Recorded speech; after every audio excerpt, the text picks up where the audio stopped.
मेरो साथीको गाडी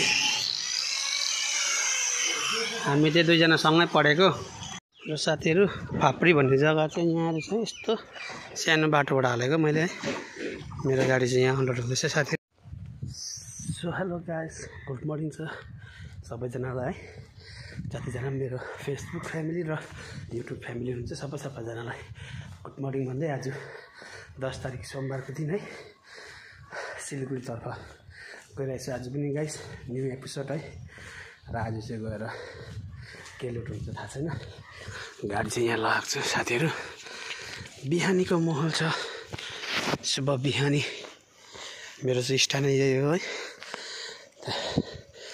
गाइस है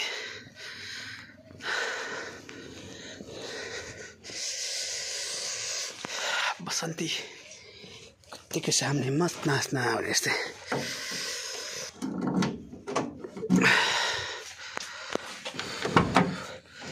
जाडो त जान्छ जस्तो छैन साथीहरू यस्तो बिहान बिहानै जाडो चाहिँ यति साह्रो हुन्छ कि गाइस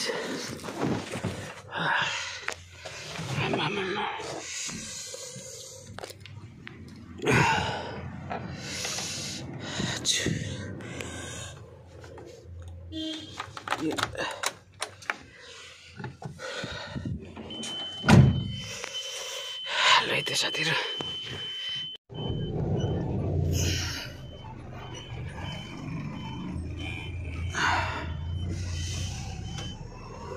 साथीहरू जाडो चाहिँ पुरा छ जाडो महिना चाहिँ नजानै हो कि हो न कि हामीलाई मात्रै जाडो भएको हो कि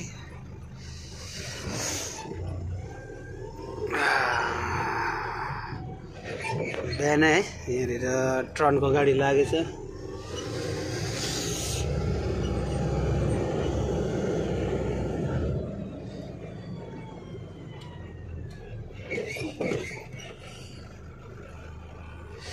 यो नेपाल ट्रनको गाडी हो है यहाँबाट नेपाल जान्छ अन्त यो अगाडि सिलगढीको ट्रन हो ल त साथीहरू अब चाहिँ हिँडेको है हामी ल त साथीहरू तपाईँहरू कोलाई याद छ है को चाहिँ यो मेरो यो बाटो हिँड्नु भएको छ कोलाई याद छ यो भिडियोमा तपाईँले हेर्नुहुँदैछ भने भन्नुहोस् गेज गर्नु साथीहरू यो चाहिँ कुन चाहिँ जग्गा हो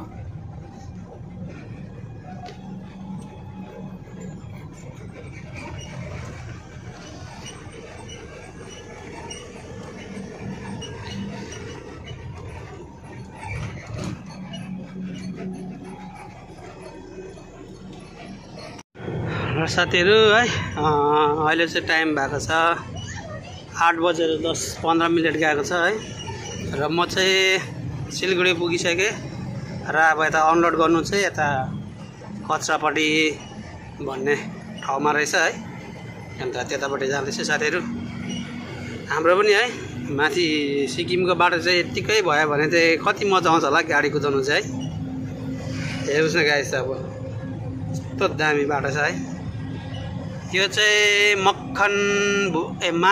मनोकामना फ्लोर मिल हो है साथीहरू र साथीहरू फाप्री भन्ने जग्गा चाहिँ यहाँ रहेछ यस्तो सानो बाटोबाट हालेको मैले है मेरो गाडी चाहिँ यहाँ अनलोड हुँदैछ साथीहरू अब अहिले लोडहरू केही कन्फर्म भएको छैन है अन्त लोड कन्फर्म भएपछि फेरि तपाईँहरूलाई भन्नेछु साथीहरू हेलो साथीहरू अहिले चाहिँ म फिलहाल है ग्यारेजमा छु बुलन ग्यारेजमा र यहाँ चाहिँ म कब्जा अर्को लगाउँ भनेर नि है किनभने डाला पुरा कुच्चिएको थियो बेन्ड भएको थियो र बेन्ड भएर चाहिँ तपाईँको पुरा है डालै नलाग्ने भएको थियो है यस्तो कुच्चिएको थियो है र यसलाई चाहिँ अलिक म उयो गरौँ भनेको अलिक अर्को खाले लगाएर चाहिँ अलिक भित्र डाला बनाउने त साथीहरू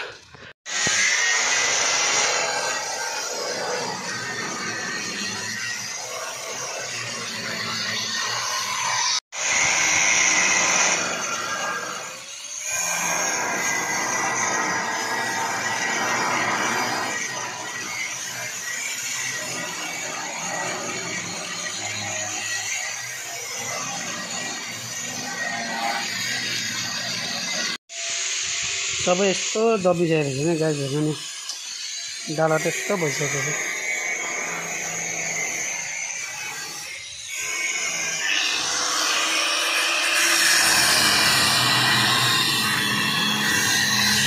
र यो चाहिँ है मेरो साथीको गाडी।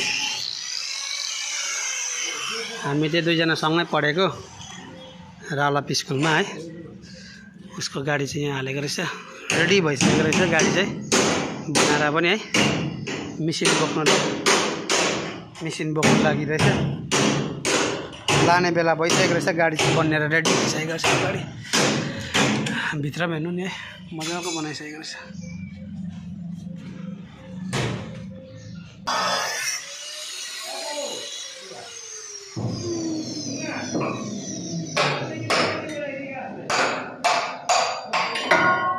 साथीहरू है हतार हतार गरेर गाडी चाहिँ बनाएर लोड गर्न आएको। अघि नै यहाँनिर है 1 घन्टा अलिक बेसी भयो ट्रनमा बस्दा 100 बोरा सिमेन्ट छ लोड गर्नु चाहिँ र ट्रनमा बसिरहेछ हामी चाहिँ। र यहाँ यो गाडी हुँदैछ है लोड। र है साथीहरू टाइम भएको छ 12 बजेको छ है। र लास्ट रड लोड हुँदैछ मेरो चाहिँ गाडी। आज चाहिँ साह्रै ढिलो भयो, एकदमै ढिलो। र यहाँ चाहिँ उत्तम दाको गाडी पनि छ यहाँ अगाडि है। उत्तम दाको गाडीले दोडीहरू बान्दैछ।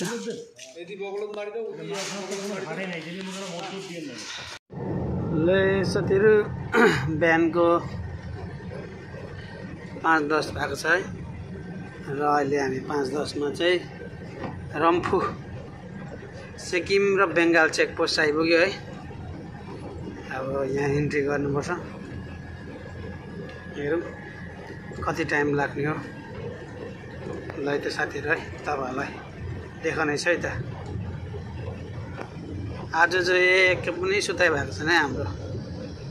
सो हेलो गाइस है, मेरो गाडीले अड्काएको जस्तो लाग्यो तर हो कि होइन। इन्ट्री भइसक्यो है साथीहरू। र अब हामी चाहिँ जाँदैछौँ गाडी भएकोमा। हेरौँ मान्छे त बसिरहेको छ। ल त साथीहरू हेलो गाइस साथीहरू फाइनली है म चाहिँ नामथाङ पुग्न आँटेको। देख्न सक्नुहुन्छ नामथाङको नजारा।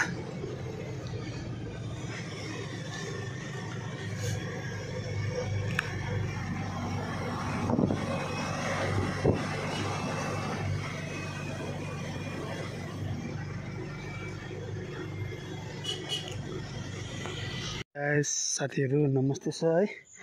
र हिजोदेखिको ब्लग स्टार्ट गरेको, आज चाहिँ इन गर्नुपर्छ। ल मैले चाहिँ गाडी यहाँदेखिको ब्याक गरेको है। गाडी चाहिँ टक्कै यहाँ छ। यहाँ हो अनलोड गर्ने जग्गा चाहिँ है। टक्कै हामी चाहिँ आइपुग्यो अनलोड गर्ने जग्गा। कतिखेर अनलोड हुने हो हेर्नुपर्छ साथीहरू। र यति भन्दै है यो सानो भिडियोलाई यहीँ राख्न चाहन्छु साथीहरू। फेरि नेक्स्ट ब्लग लिएर आउने छ त साथीहरू। Take care, bye by.